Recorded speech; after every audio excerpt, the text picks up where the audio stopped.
All right, we're still in Isaiah. You know, I was thinking the other day that when we did the Bible study, we did the book of John. It took us 4 years to go through the book of John. Have y'all seen how long Isaiah is? Yeah. Some of y'all are going to be retired by the time we get through the book of Isaiah. But hey, that's okay. The Lord wrote it for a reason, you know. Now, last week we went through all of those cities, those countries that we had talked about before. And actually that took us up through verse 11 in chapter 23. So tonight we're going to start in chapter 12, verse 12 of chapter 23. So here we go.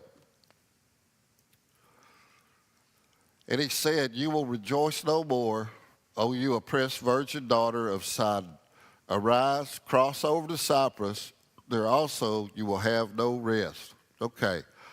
We're talking about Tyre. Tyre is a city that was a very rich heritage. It was founded from Sidon, which was a prestigious city in itself at the time. But this prophecy, even though, what it's talking about is even though that this was passed down to Tyre, it's a fleeting thing because both Tyre and Sidon were going to suffer through this deal. This passing this over to Cyprus, it talks about there was a Cheatham, and it's over in Cyprus. And, that Cyprus, what the hope, I believe, was for them to move over there and to go over there and catch them a fresh start, to catch them a fresh beginning. But, that didn't happen because here's the thing about people. People got to have a heart change.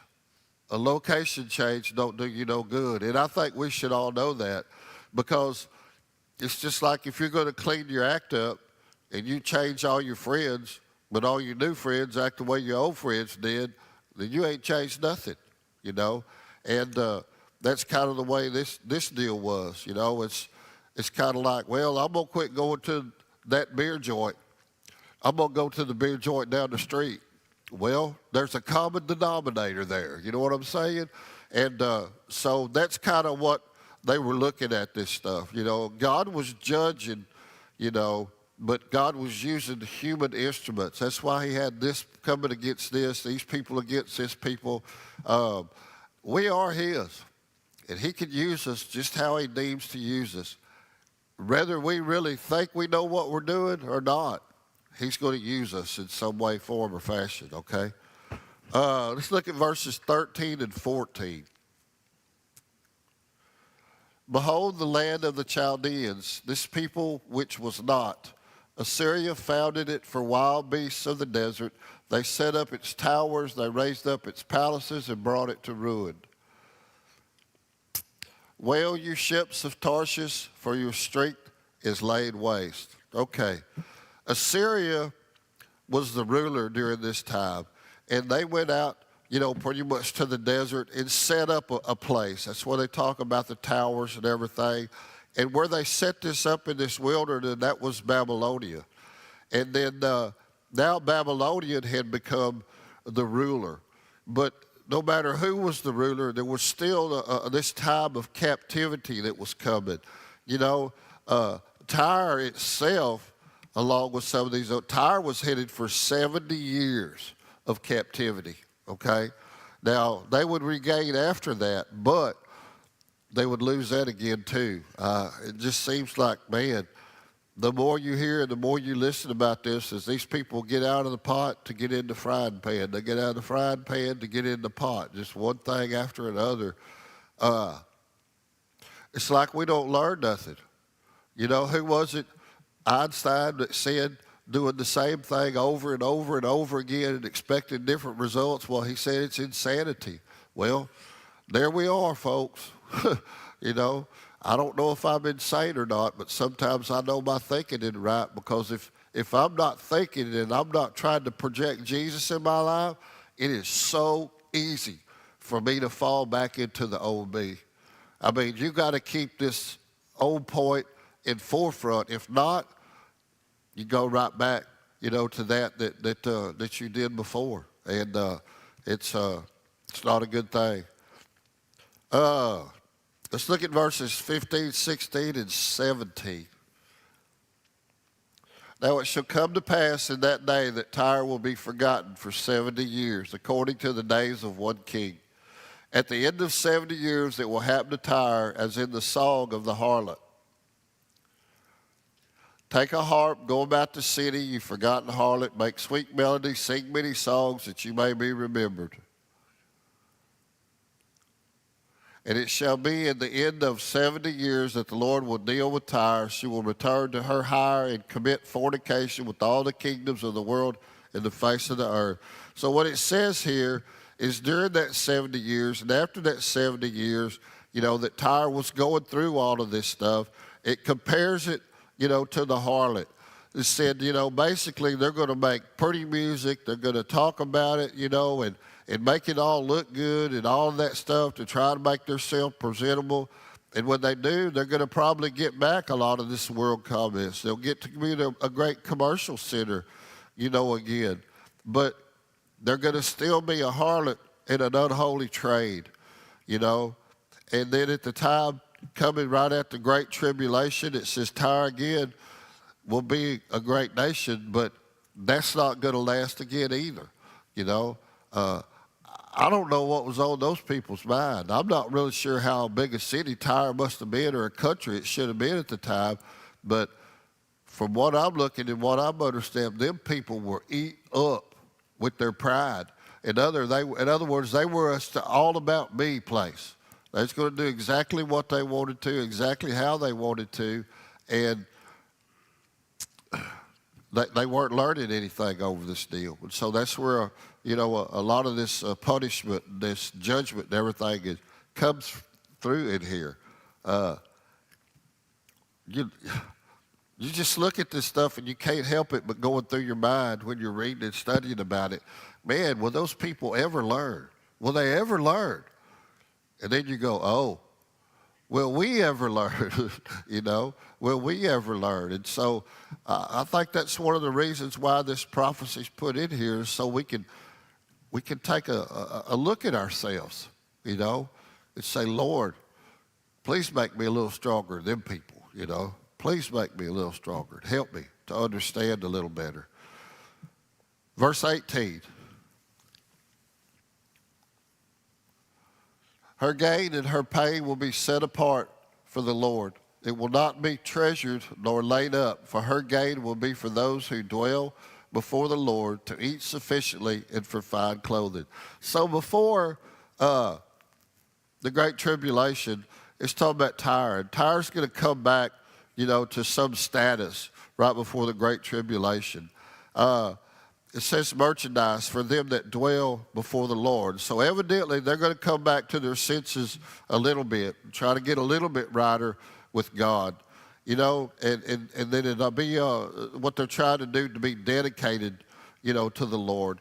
And they're actually coming into this Great Tribulation time. They're kind of looking for the favor of the Lord. Does it stay? Will it set? Will it hang on? Well, that's kind of yet to be determined, but at least there is a turning around, at this point. That's what it's talking about there. And so that gets us to chapter 24. Chapter 24, we're still in the judgment mode, but we're going to move from the judgment of these countries, these cities and these countries, and we're going to move more into the judgment during the Great Tribulation period. It's going to be more or less, it's going to be a final judgment, and it's going to move from basically these nations. Chapter 13 through 23 were all about the judgment of all these nations, and all of this is pretty much going to be done when we get to this point. And so the judgment that's coming next is going to be the judgment on the whole world during this Great Tribulation period. It's going to be a final judgment, and this judgment spoken of, although there was some things going on then and judgments going on then, this is all talking about future reference judgment as we get into this close to the Great Tribulation. So let's read verses 1 through 5. Behold, the Lord makes the earth empty and makes it waste, distorts its surface and scatters abroad its inhabitants. And it shall be as with the people, so with the priest, as with the servant, so with the master, as with the maid, so with their mistress, as with the buyer, so with the seller, as with the lender, so with the borrower, as with the creditor, so with the debtor. It's going to be on everybody. It says, the land shall be entirely emptied and utterly plundered, for the Lord has spoken this word. The earth mourns and fades away, the world languishes and fades away, and the haughty people of the earth languish. The earth is also defiled under its inhabitants because they have transgressed the laws, changed the ordinance, and broken the everlasting covenant. Here we are, we're back at pride again. People doing what they want, how they want, simply just because they want to do it. Where it talks about the earth, the word in Hebrew for earth, I don't speak Hebrew, so here you go, is eretz, E-R-E-T-S. And it either is supposed to mean either Israel or it means the whole world or the whole earth. And it seems like that the earth, the whole world, seems to fit better with this content we're looking at. It could be, Israel's land, and the whole world, because Israel is part of the world. So it's looking more like it's talking about this judgment covering everything. And that's kind of the way it sounded in this stuff, because it talks about all these different people. And it's a save for this, save for that, save. You notice it says save for the wealthy, save for the prisoner, save for the wealthy, save for the, the servant, all that stuff. So it's a widespread world judgment that we're talking about here. Look at verse 6. Therefore the curse was devoured the earth, and those who dwell in it are desolate. Therefore the inhabitants of the earth are burned, and a few men are left. All right. Now we know that when the flood came, God promised Noah never to destroy the earth by flood again. Well, this judgment ain't going to be flood, y'all. It's going to be fire. That's what's coming, all right? Kind of fire. It's going to be fire. Kind of reminds you of where, huh? Hell. It's going to be hell on earth. That's what it's going to be. And, so they're going to be burned. And it talks about it. Look at 2 Peter chapter 3, verses 6 and 7. By which the world that then existed perished, being flooded with water. But the heavens and the earth, which are now preserved by the same one, are reserved for the fire until the day of judgment and perdition of ungodly men. So there's going to be a sure enough big punishment there, but this is time it's going to come by fire. Verses 7 through 12. But the new wine fails, the vine languishes, the merry-hearted sigh. The mirth of the tambourine ceases, the noise of the jubilant ends, the joy of the harp ceases. They shall not drink wine with a song. Strong drink is bitter to those who drink it. The city of confusion is broken down. Every house is shut up so that none may go in. There is a cry for wine in the streets. All joy is darkened. The mirth of the land is gone.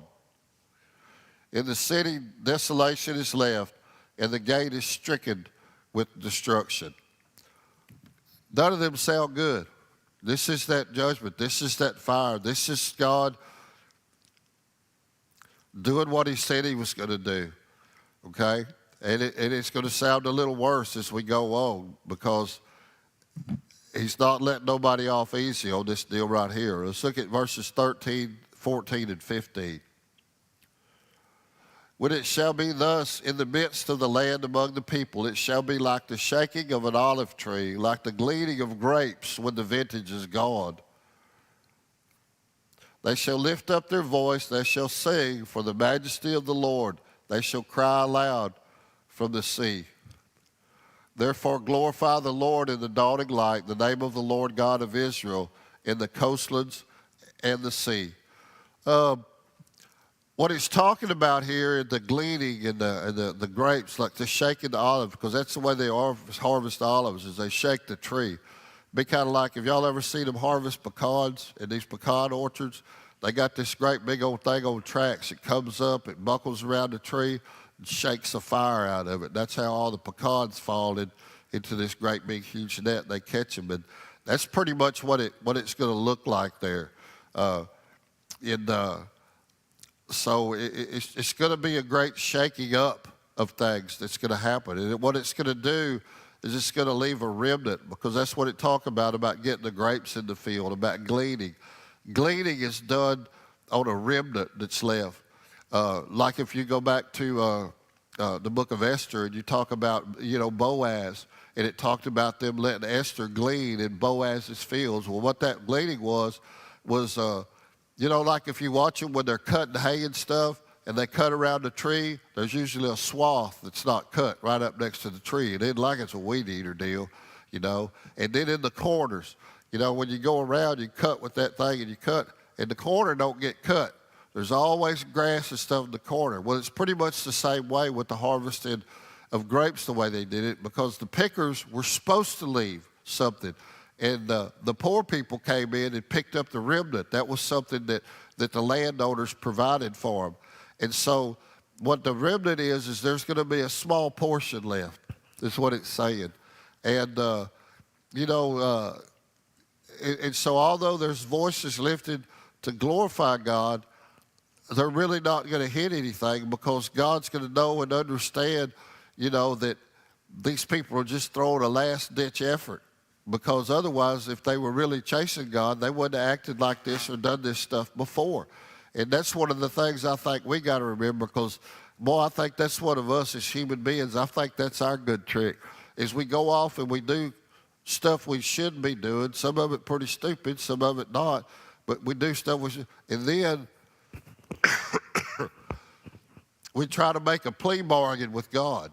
Oh, God, if you'll do this, I'll do that. Oh, God, if you'll do this, I'll do that.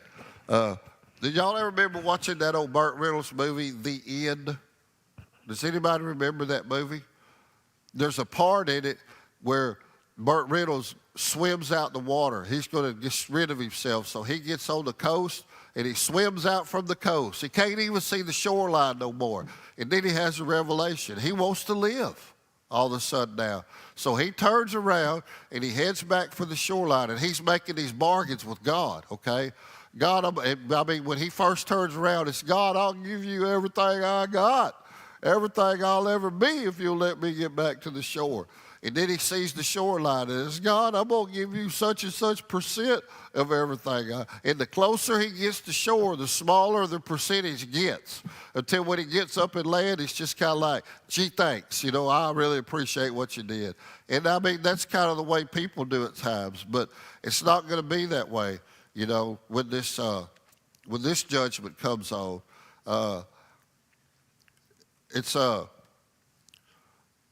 There's just going to be a remnant from Israel, and there's going to be a remnant of the whole world. Verse 16.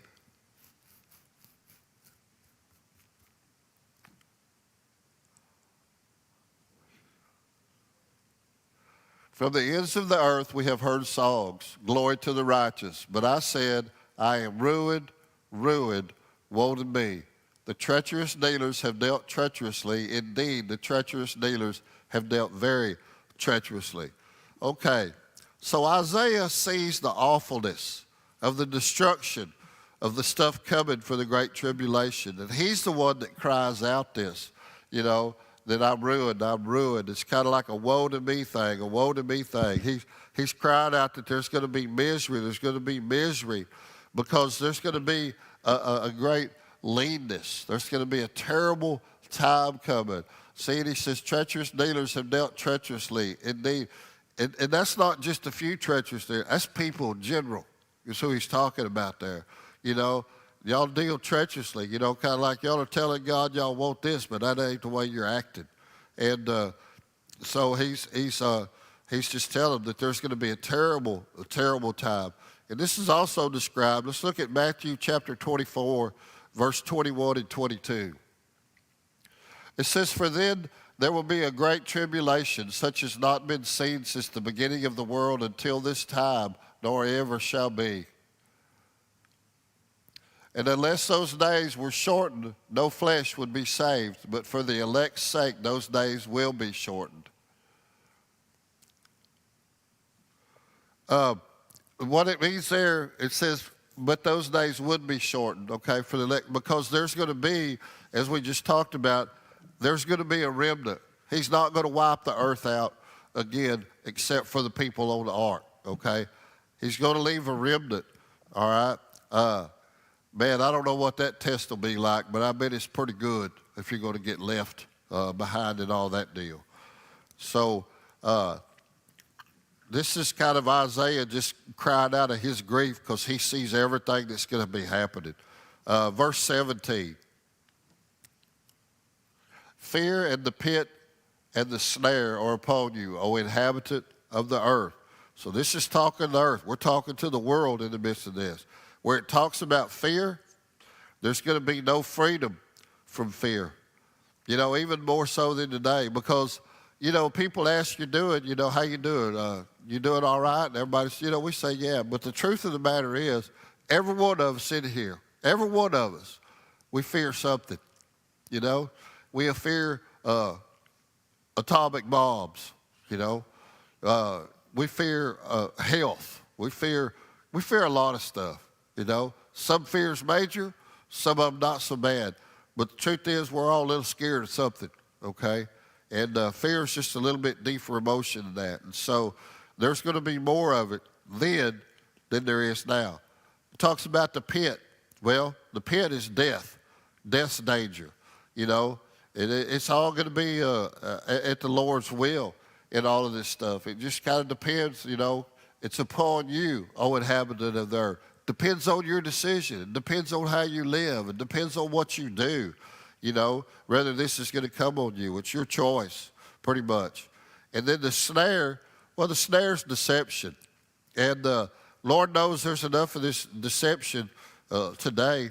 Lord, I don't know how many times a week I get deceived on my telephone. Any of y'all get that? Because somebody calls representing themselves to be one thing and they're trying to sell something else. You know, y'all get them phone calls or is it just me? Because I can give them your number if I need to. So, you know, there's going to be more of this going on during the time before and into tribulation. Okay? Not quite getting to the millennium yet, but in tribulation. This is also a time when old evilness himself is going to come up to the surface. That's the Antichrist. The Antichrist is going to come about during these times. And deception, that's his game, man. Because the first thing he's going to do is he's going to represent himself to be someone that he's not, okay? And so he's going to represent himself to be somebody he's not. This deception is going to be his game because he learned it all too well from his father. And who was his father? Well, his father's the devil himself, okay? And so there's going to be a lot of deception, you know, even though there's a lot of the deception going on in the, you know, in the world today, and we can get deceived by so many things, you know. Lord knows, and even though we might not mean to, don't we even deceive ourselves? Because we tell ourselves we're going to do one thing, and then we don't do it, you know. I'm going to be this, I'm going to do this. We don't do that. A lot of y'all deceived yourself on New Year's because y'all made a resolution and you ain't done it yet. You know, resolution lasts about a week, maybe two. Well, this is a gone, forgotten deal. All right? Verses 18 through 21.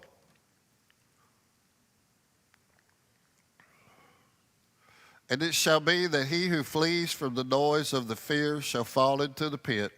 And he who comes up from the midst of the pit shall be caught in the snare. This don't seem like no way out, does it?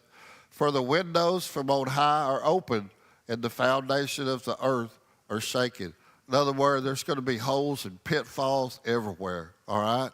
You know, so you get past the pit of death, and you're going to get snared by something. Revelation says that during this time, you know, that 1/4 of the people are going to be taken out. 1/4 of earth will be taken out in one pass, at one time.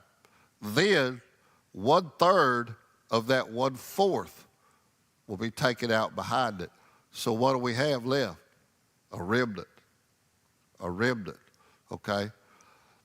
I don't know what it's going to take to pass that test, but we need to start practicing now. I can tell you that. We need to start studying now, all right, for it.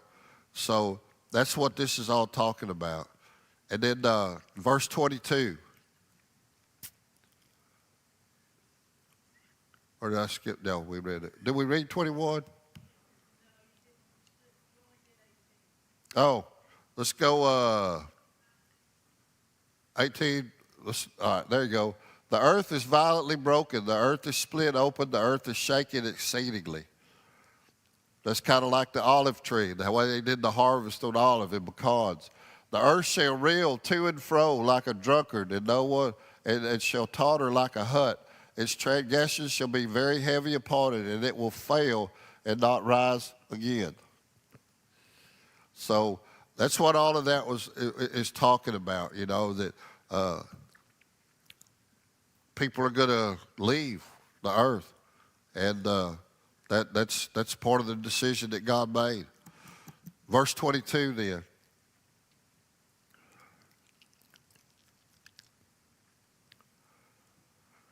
They will be gathered together as prisoners are gathered in the pit, and will be shut up in the prison. After many days, they will be punished. So, you know, now this isn't saying that 1/4 and that 1/3, that's all evil people. That's just people, period. But it's going to be far, far worse, you know, for the ones that are worse off.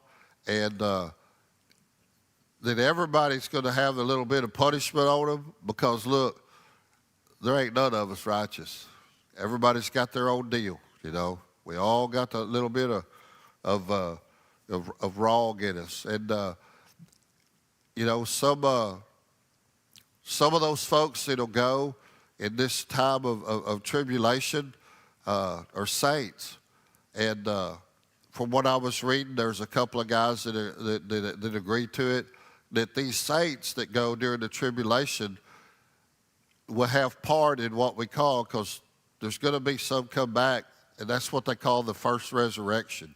And there'll be some in that some of them will be raised from the dead.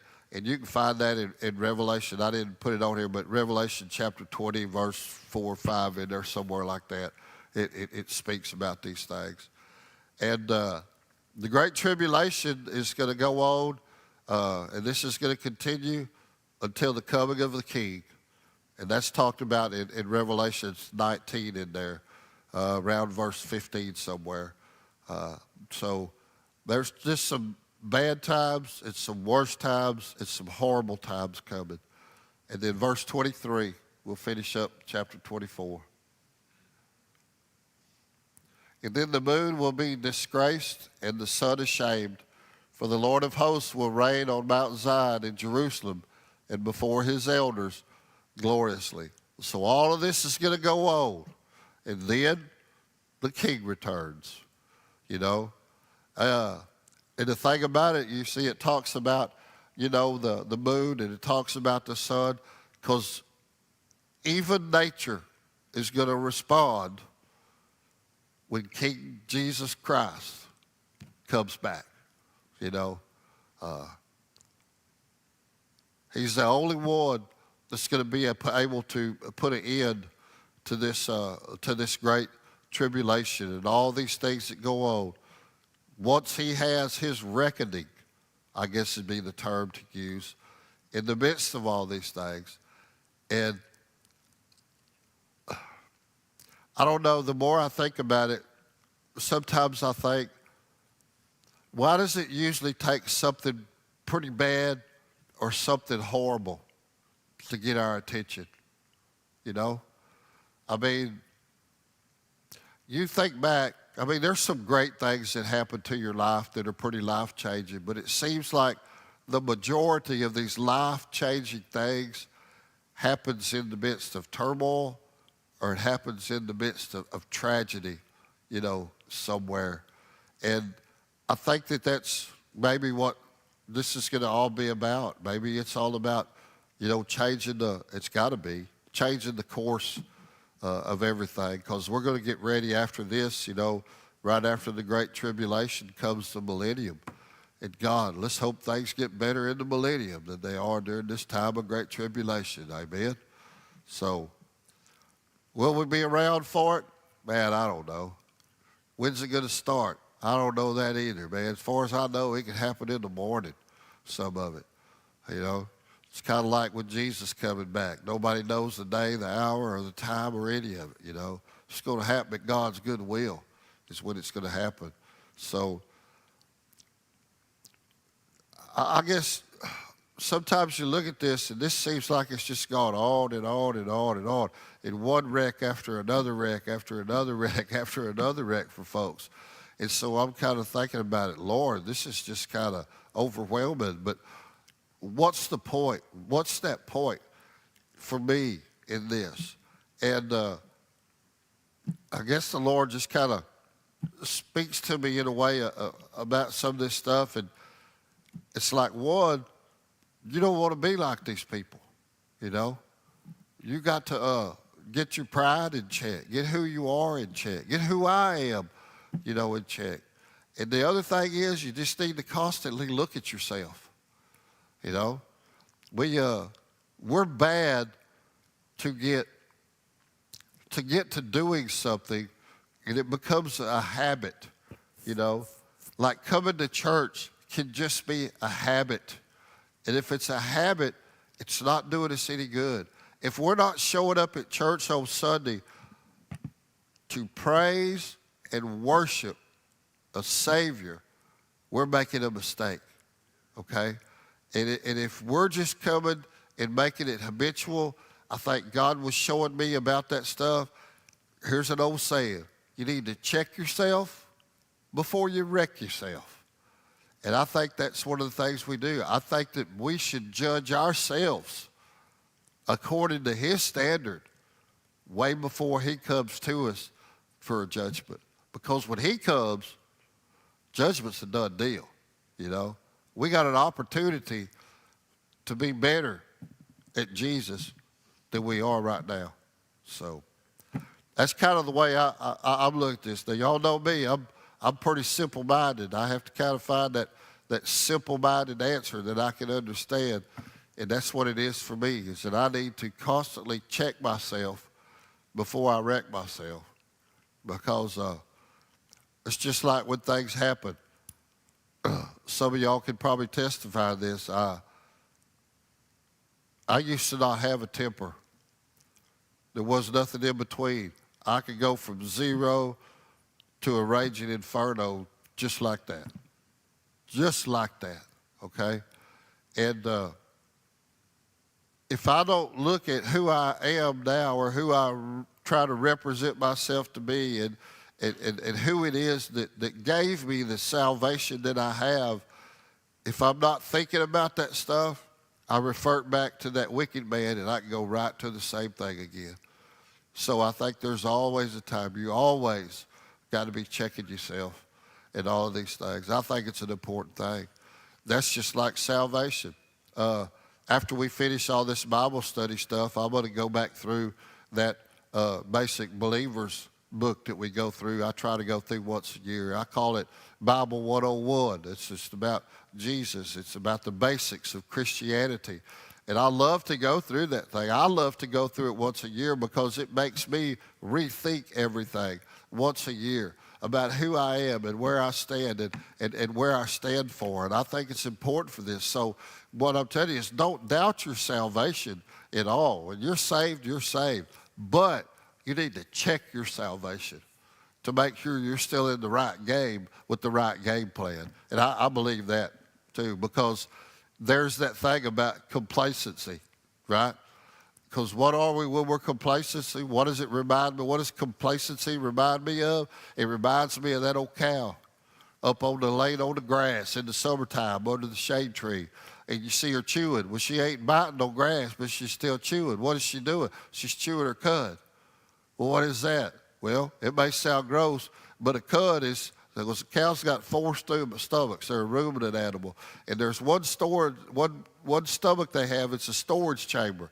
So they eat that grass all day, but they haven't digested it yet.